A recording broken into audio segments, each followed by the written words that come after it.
You're tuned in to the 3 Pixels podcast.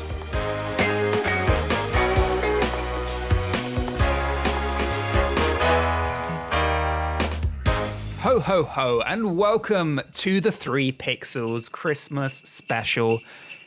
It's been a long, busy year, but we have made it through 2020. What a ride it's been, but it's important now that we're here, that we take the time to enjoy what this special time is all about. Before we dive into everything in this episode, going through what you can get up to in the Christmas period, and also talking about some of our favorite stuff that we like to do and favorite movies, all that good stuff is to come. But it's important that we reflect a little bit on what's been an incredible year for the 3 Pixels. It has been the longest series that we've ever done, and it's been full, I think, of some of the best content we've ever produced. So we've been incredibly lucky to have Darby as part of this season with us. Darby, how's it been for you? And welcome to this episode, of course. Hi, thank you. I'm so happy to be here. It's been a great year, my first year, and I've had so much fun. And it's been, really these weekly meetings have been helping to keep me sane personally throughout this whole 2020 hellscape. Yeah, this has been absolutely great, and I'm excited for our next series or season, as it would be called in my country. Someone who's been around since the beginning. We couldn't do without him. It wouldn't be the 3 Pixels without his lovely voice on it every episode, or most episodes at least. Martin, how's it been? And welcome to the episode. Oh, thank you very much, Ben. I feel like part of the furniture now. Been here since the dawn of time, it feels like, and another great year in terms of podcast, as we keep saying. But I guess, it's been actually quite nice, even with the whole COVID go around. It's been nice to actually get to talk to people, and and I've just really enjoyed just talking about news articles that we find, and I just think it's a little bit of peace of mind, and I hope you, the listener at home, have also found it quite entertaining and sort of kept your mind off it for 5 to 10 minutes once a week, hopefully. Would you agree and say it's been our best season? No. Of course it has been. Of course it's been our best season. I think this has been actually one that I feel like we're getting places. I feel like we got more reach. I feel we have more of a dynamic now. With Darby coming in, it's been great. We've had a third voice that we can rely on so heavily, who can carry us into the next season, hopefully. She has been a godsend. And of course, having the ever reliable voice of yours, Ben, it's a dream team, I would say. Yeah, I agree with that sentiment. We are definitely in our stride, and don't be afraid. We are not going anywhere. Maybe the end of the season, but it is not the end of the 3 Pixels. We will be back in the new year. But before we get into all that, we still have this whole episode for you. So grab your favorite Christmas sweater, get some mulled wine or whatever it is you like to drink at this time of year, and snuggle up, tune in. Let's get into the episode.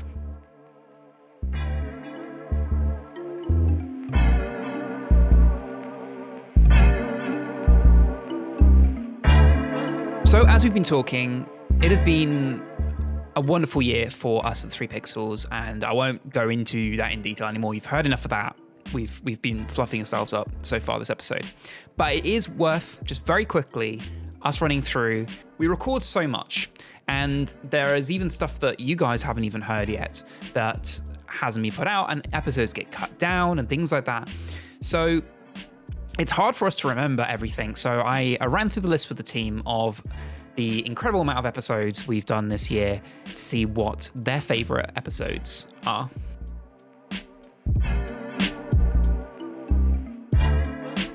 So this is a little bit biased, but I actually went with the e-waste one we did a few months ago, I want to say now.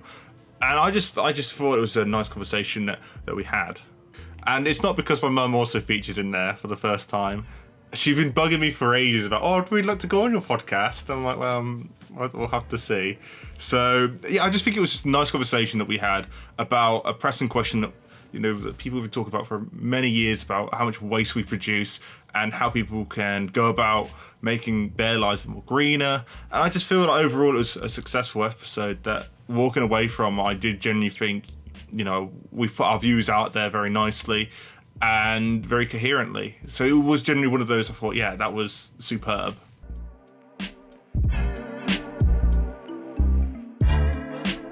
Although I've loved many of our episodes this year, I think my favorite was which streaming service provides the best value. Because at my heart, I feel most happy and fulfilled when I'm helping people. And I think that episode was one where, who knows, we might have helped somebody streamline their streaming services and come up with the best value for their money, for their hard-earned money. And I would love to do something in a similar vein on our next series.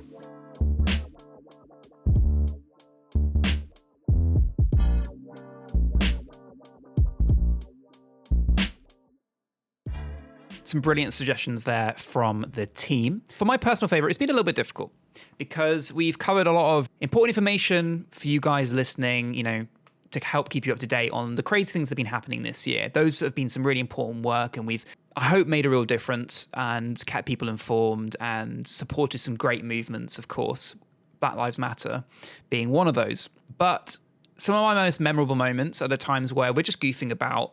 And for that reason, the 3 Pixels team building and episodes like that are some of my favorites. Something Harry Potter comes straight to mind because we have an idea of what we're going to talk about and a few games, but when we hit record, we just never know what's going to happen. And I like that spontaneity of it, and it's just always fun. And I have just as much fun editing those episodes as we do recording because it always brings a smile to my face. So I hope you guys enjoy listening to those as well. We will definitely try and do more of those. We didn't put out for you guys to vote at home for what your favorite episode this season, but going off figures alone, the favorite episode for this year has been season 4, episode 27, the Halloween special. Has been the favorite episode this year. Yeah. Up there now with some of our most listened to episodes. The Halloween special was a real great one to work on. It allowed us to put some real creativity into it, and I'm glad you guys enjoyed listening to it clearly as much as we enjoyed putting it together. So it wouldn't be the festive period if we didn't hear a little bit of this.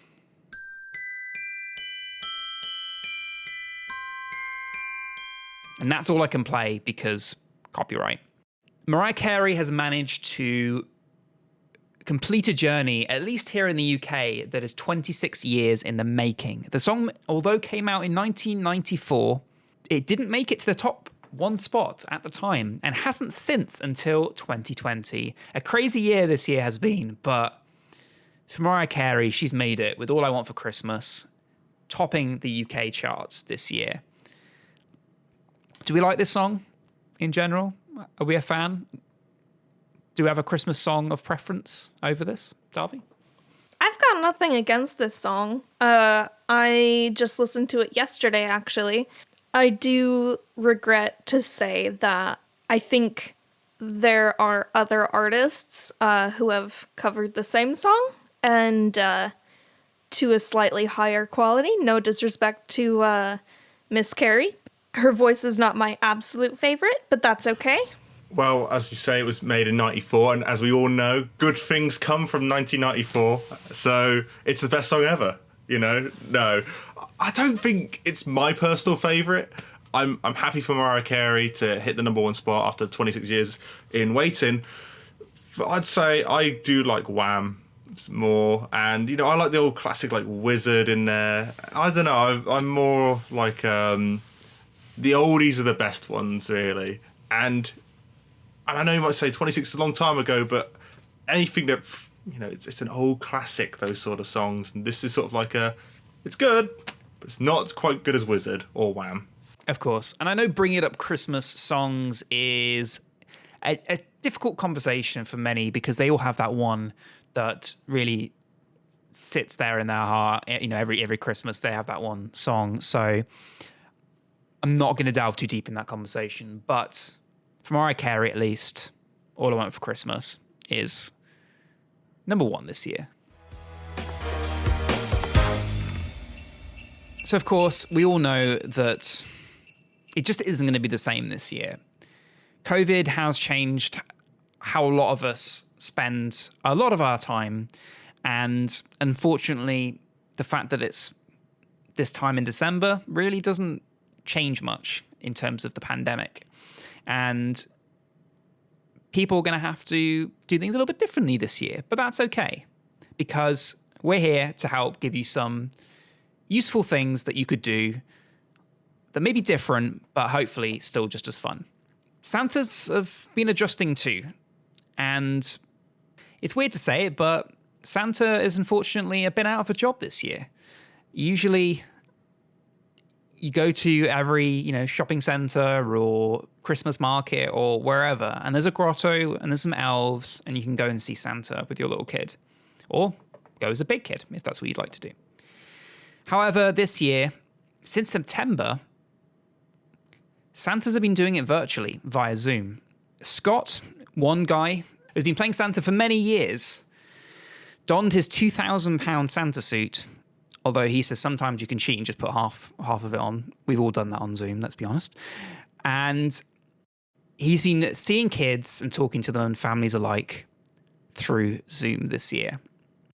Over the course of 1 week in September, Scott transformed his home office with supplies he found in the loft.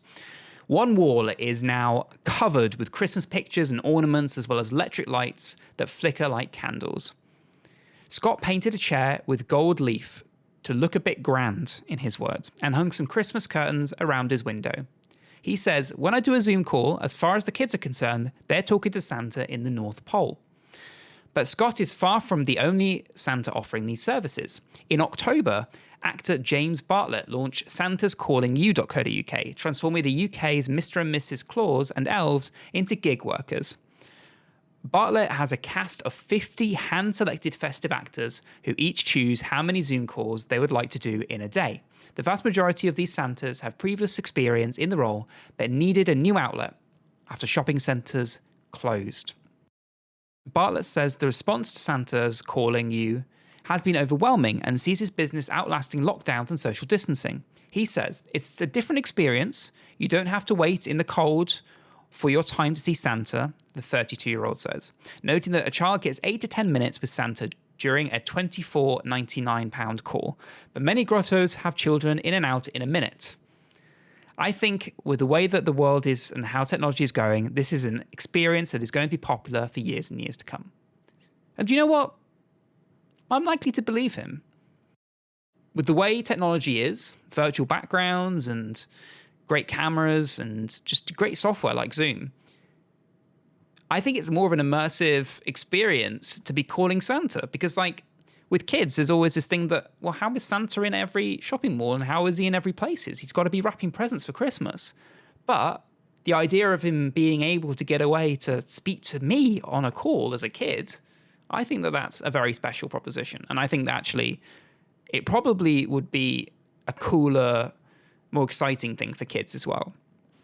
I have been hearing that kids are beginning to question how Santa is planning to visit every child's home in a safe way because of COVID.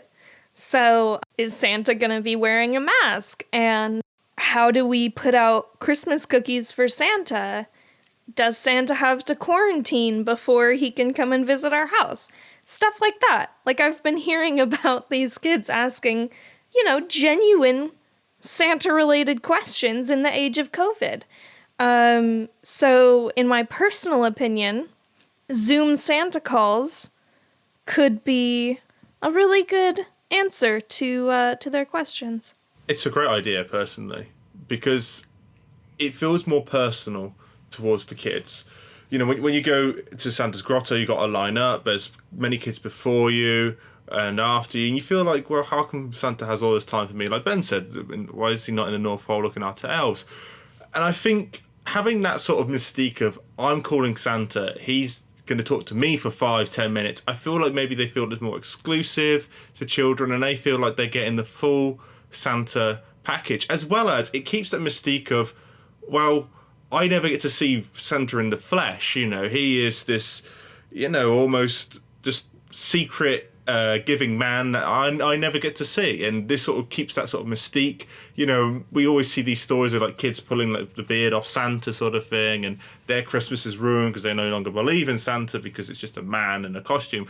Now you almost have that like safe way for Santas to communicate with kids without them being, you know, should we say, exposed towards them. And in terms of Santa being, is he going to quarantine afterwards? He has magical powers. We all know this. COVID doesn't affect Santa. Santa is just almost a demigod at this point, and he has a magical key into your house. This is what my mum told me actually as a kid. She said Santa has a key to everyone's home, and he leaves presents. So obviously, as a naive kid of 25, obviously this was last year, I was like, oh, okay then, that's not... And I said to her, I remember saying, what if that key fell in the wrong hand? She's like, it won't. Like, all right then. But yeah, in all seriousness though, yeah, Santa doesn't need to quarantine. He's had his jab. He's a magical human being. And just remember to at least leave out maybe a carrot for his reindeer. And if you want to be extra safe, leave out some hand sanitizer so he can Boom. keep himself going Yes. over the long night. Well, apart from Virtual Santa, Darby has some few other suggestions. So the first thing that you can do, even right now, right this very minute, to spark a little Christmas joy virtually, safely, you can go to reindeercam.com and watch a live feed of Santa's reindeer. And I believe it is a 24-hour service, and you can do it absolutely free, although you can pay to join the nice list, in which you unlock a whole bunch of Santa Claus videos as he interacts with his reindeer, or you can just hang out with his sweet little reindeer. It does take a minute for the website to load the live feed, but if you wait and are patient, it will eventually load. The other thing that you can do is on December 24th, you can track Santa's flight around the world at noradsanta.org. That is NORAD, noradsanta.org. But you can go on there right now to play games, listen to Christmas music, or learn about Santa, his magic sleigh, and holiday traditions.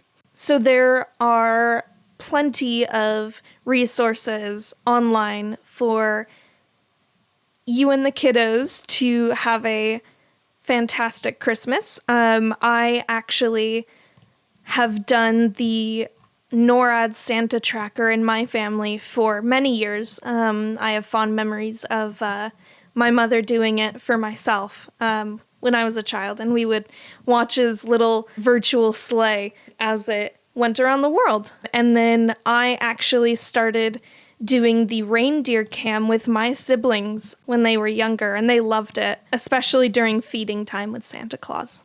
Great, thanks, Darby. Yes, as a kid as well, I would track Santa on NORAD. NASA helping out, of course, making sure that their satellites are available to track Santa wherever he goes. So those are just a few ideas of things that you can do over Christmas. If you've got any more, don't forget to tweet us, and we'll retweet the best ones. All right, so it wouldn't be the 3 Pixel Special Edition episode without us talking about movies. We did with the Halloween one, and we're doing it again with the Christmas one. We're going to go through our personal favorite Christmas movie, and also a movie that we just don't like as much and possibly think is slightly overrated. Keep in mind that these are, of course, just our personal views of the movies and not the view of the 3 Pixels as a whole. You know what? I'm going to go first because I can, because I control this thing. Okay, so we're going to start with favorites. And I found it really difficult because there's a more recent film in terms of Christmas films, because obviously Christmas films can range all the way back from like the 40s all the way through in terms of like people's favorites. And it's just one that I always end up watching when it's on TV, and it always brings me a bit of a smile. It really does encompass kind of what, to me, a good Christmas movie is. And it's something that is for the whole family, but is also like charming and is got a bit of fun to it. And everyone can find something they enjoy out of it. And it's Arthur Christmas, the cartoon. It is such a cute little cartoon. It's not super long, so like it's not a big ask for people to sit down and watch it. It's something that I always get dragged into. I think it's super charming, and it reviewed fairly decently as well for Christmas movies. Of course, James McAvoy being Arthur, Hugh Laurie as Steve, and Grand Santa as Bill Nighy, with some other great actors in there, including Jim Broadbent, Imelda Staunton. I could go on. There's a lot. Michael Palin, like there's lots of really great actors in this, and I just think it's really lovely. It's written really nicely, and it's just charming. And for me, it encompasses a lot of what Christmas is about. A bit of comedy, a bit of adventure, great family movie. So yeah. That one actually came to mind when we first discussed what's our favourite. My girlfriend enjoyed Arthur Christmas as well, and you know, she implored me to watch it with her after she literally just watched it like a couple of days beforehand a few years back. So yeah, I think it's an excellent choice, Ben. I did think about it, and I'm glad I didn't choose that now for good content, I guess. I don't know what I'm saying. Darby, have you seen this? I haven't, but I have a feeling that I will be seeing it this year. Well, now you've said that, yes. Yes, you will. Darby, what's your pick? My all-time favorite Christmas movie is 1989's National Lampoon's Christmas Vacation. For those unfamiliar, it is a comedy starring Chevy Chase in his heyday. He is playing Clark Griswold, the patriarch of the Griswold family, and he is trying to host a nostalgic family Christmas, including all of the in-laws. But as family tends to do, sometimes things get a little hairy. It's full of classic humor, great quotable lines, great performances, and I have many very happy memories watching this movie with my family, because my father would watch this every year with his parents, keeping in mind it came out in 1989. And genuinely, it is one of those older movies that have stood the test of time. I don't think I've actually ever seen this movie. I'm very sorry. I think I have to put it on my Christmas watch list. You absolutely should. It is so funny. God, Cousin Eddie is just a hoot and a half. He is so funny. I think it's one of those more traditional American Christmas movies that kind of hasn't reached the UK in that same. I think it's very much for the American market. I've not seen it either, but I have seen a new remake, if you know what I mean. Like the new one, didn't I? I saw the new one that came out. Martin, it's your turn. Thank you. What I've picked, I'm sort of wondering if actually someone says this is the most overrated one, but my favourite Christmas movie is probably Home Alone. Like, it is genuinely one of those films that I can watch over and over and over again. It came out in 1990, and I think the first time I ever watched this, I was like 5 or 6. I remember watching this thinking I wanted to be like Kevin. Like, for some reason, I just wanted my family to go away on Christmas and repel burglars coming to my house with like toys. And I don't know why I thought that for many months afterwards watching it. But it's just one of those films that I feel like it's always on at Christmas.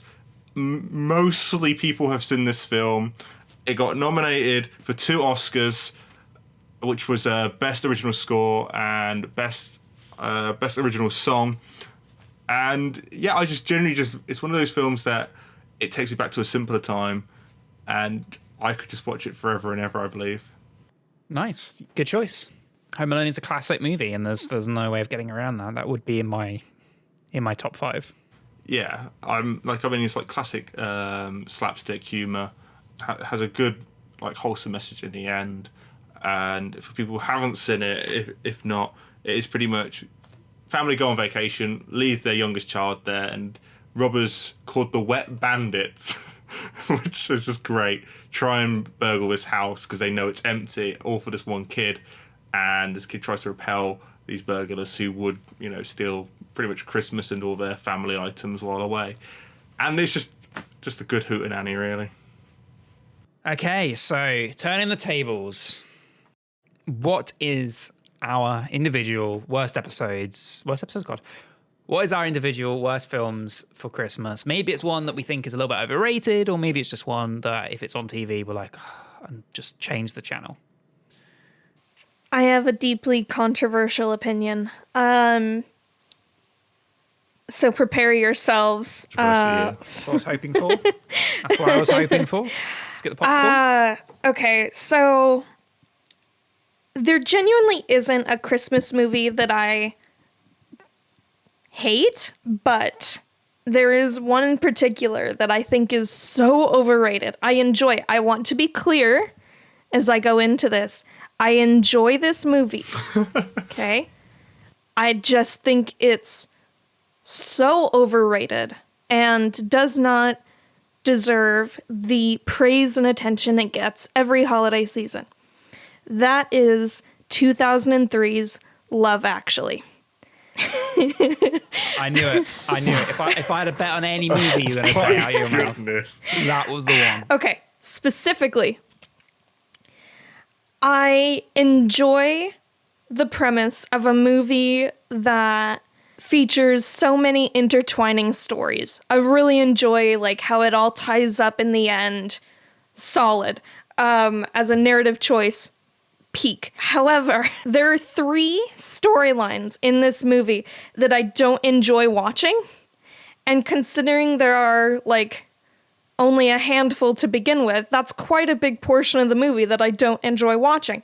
Those are the 2 stories of philandering spouses, which is Alan Rickman, may he rest in peace, and Keira Knightley kissing her husband's best man, just because he confesses his feelings toward her, and she's like, oh, let me give you a pity kiss. Not fun, in my opinion. But then, more than that, what bothers me most is the storyline of Prime Minister David, played by Hugh Grant, and Natalie, his staff member. There's a deep power imbalance between the two of them. He actually has her transferred because he can't admit that he has feelings for her. She's supposed to be fat in the movie, which when you watch that movie, she is not fat in that movie, but she's portrayed as fat in that movie, and it bothers me. But also, their relationship feels very Me Too, because he has so much power over her and her career. It upsets me. I don't enjoy watching it. If you could just snip out those 3 storylines, I would enjoy Love Actually very much. I just want to make it clear again, I do not hate Love Actually. I just think it's deeply overrated. I mean, you do realise you're moving to the UK, where some people will consider this movie to be part of the national heritage and national pride, especially at Christmas with the way they act about it. But it's fine. I mean, just maybe be careful where you say that. Love Actually. It's one of those Marmite movies for some people, I think, for sure. I think that some absolutely love it and rave about it, and some are less interested. Like you said, she's coming to England. Lock her up in the tower, I say. Lock her up and throw away the key. How dare you? No, of course.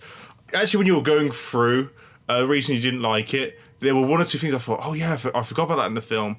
And yeah, the one with the Prime Minister story, I actually, that was the one storyline that I sort of remember. And yeah, you're right. She was apparently fat or something. I even watching it thinking, this is really quite grotesque that you're saying that she's fat. I mean, it doesn't really have it shouldn't really be in these sort of films back in 2003, let alone now.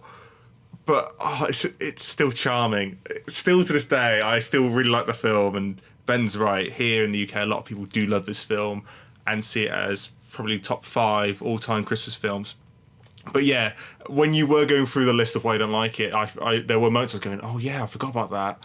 Yeah, that is quite stinky. So yeah, I do agree with a lot of things you did say with your analysis of it.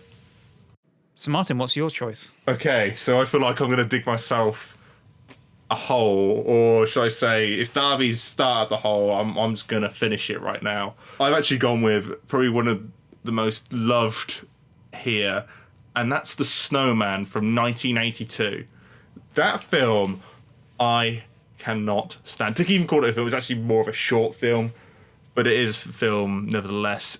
If you're unfamiliar with it, everyone knows the one song that is staple to this one film. I'm walking in the air. Yes, I'm walking in the air.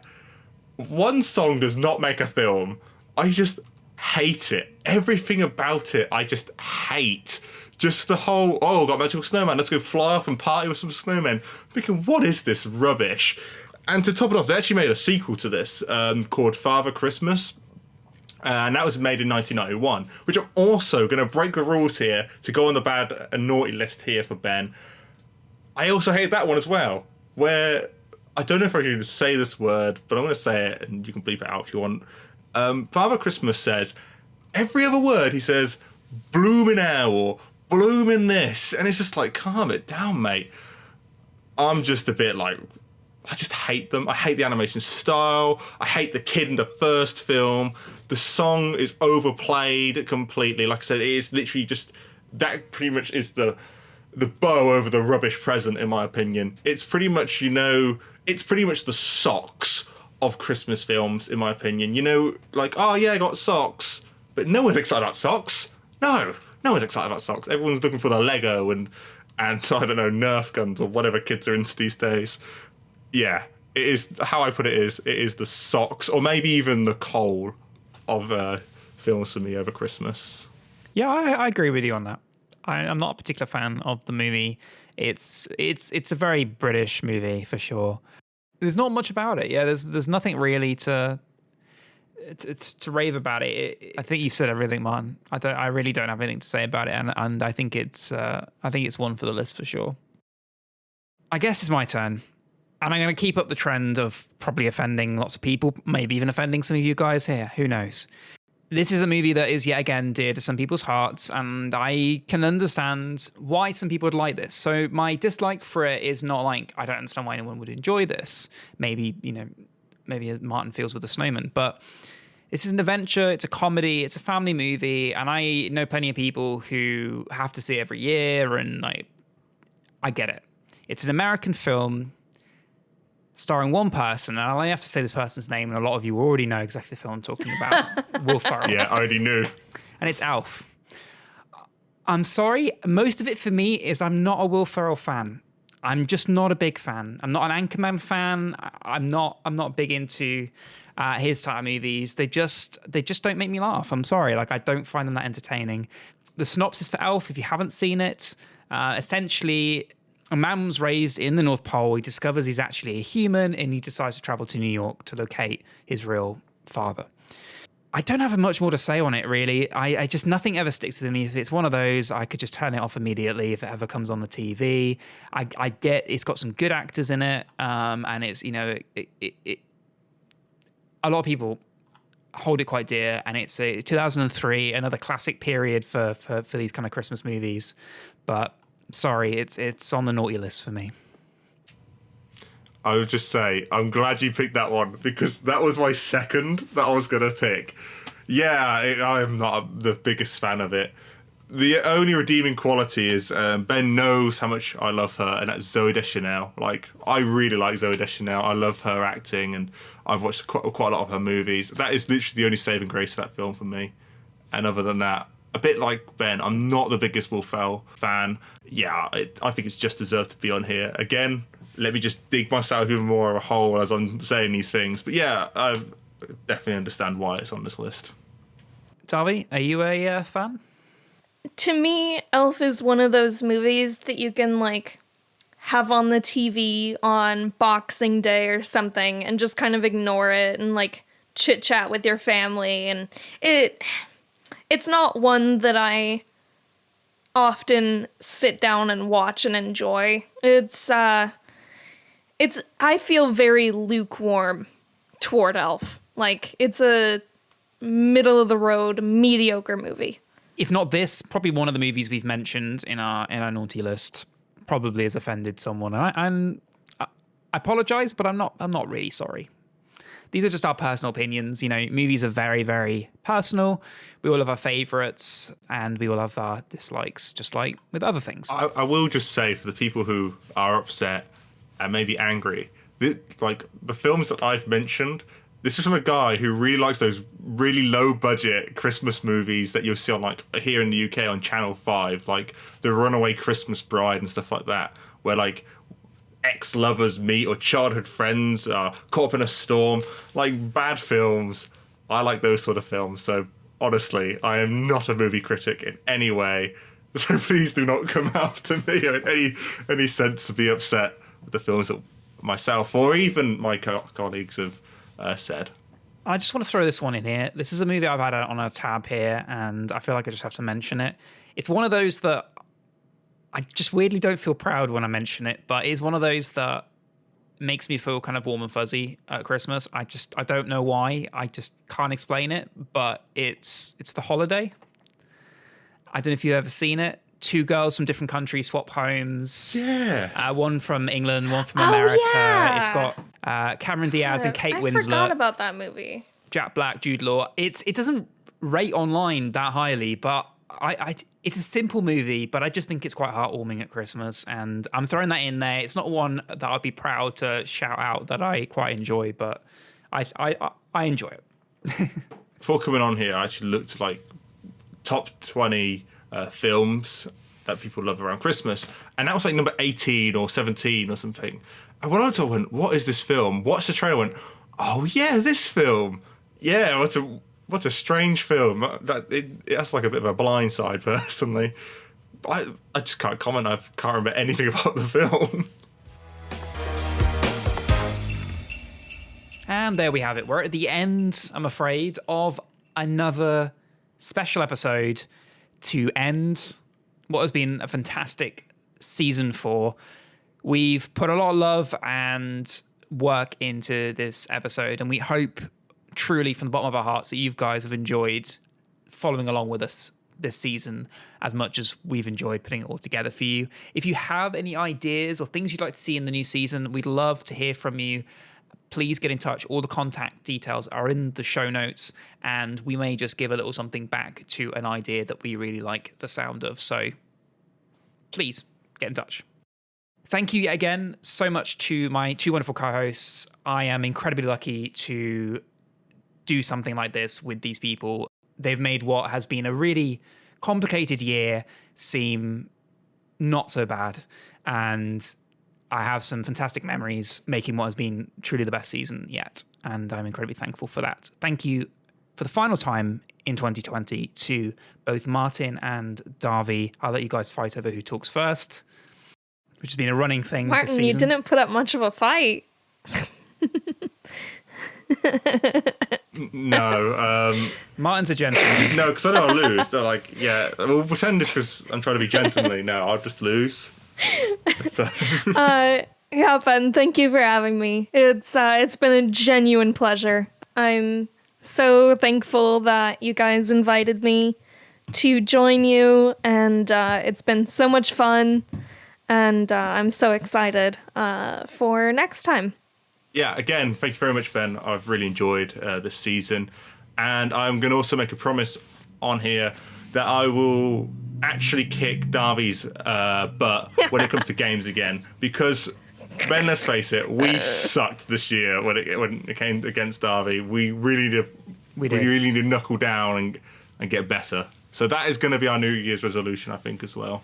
You know, a bit of a twofer for We you. misunderestimated her, but yeah, we can't let it go on any longer. So that is it from us for this year. We hope you have an amazing time over the Christmas period. Spend it with family, spend it with ones that are important. Even if you can't spend it in person, give a call to someone, and I'm sure they will enjoy hanging out with you just as much as it will brighten your day as well. It's important that during these times that we do keep that connection, even if it is only virtually. And I thank you once again for tuning in to this episode and the episodes you've listened this season. If you are brand new, then welcome. Go back and listen to the episodes this year. And don't forget to subscribe to never miss another episode. And keep an eye on our social media, and we'll be reaching back out when we have new content for you in the new year. The best place for that is on our social, Twitter, Facebook, and of course our website, the3pixels.co.uk. And with that, Merry Christmas and a Happy New Year. Merry Christmas, and thank you very much. I hope everybody has a safe and happy Christmas and Happy New Year too. See Bye. ya. You're tuned in to the 3 Pixels podcast.